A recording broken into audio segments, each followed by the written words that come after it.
স্বীকার করতাম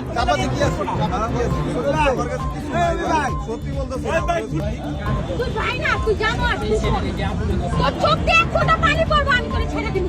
আমি ওই জায়গায় দাঁড়িয়ে করলাম সবার সামনে, তোরে চোখ দিয়ে এক ফোঁটা পানি পড়বো আমি তোরে ছেড়ে দিব। কি করতি বল?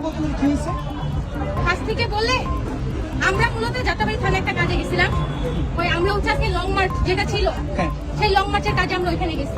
মানে কালকে ধর্ষণ নিয়ে যে কার্যক্রমটা চলতেছে ওইটার ব্যাপারে কথা বলার জন্য যে প্রশাসন আমাদের কিভাবে হেল্প করতে পারে।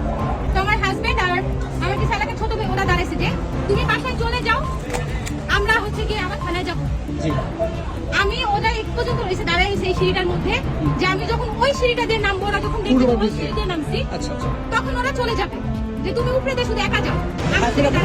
হ্যাঁ, এই সিঁড়িতে দাঁড়াইছি, ওই সিঁড়িতে যখন তুমি দেখবো তখন তুমি আমরা চলে যাবো। আমি উঠে 2 কদম আগাইতে পারিনি, দেখি 2 জন ব্যক্তি রাস্তা মাঝখানে প্রথমে এভাবে করে দাঁড়ায় আছে।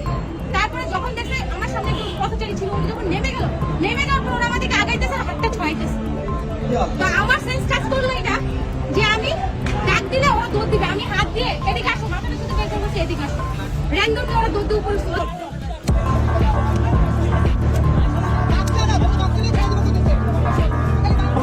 Oh,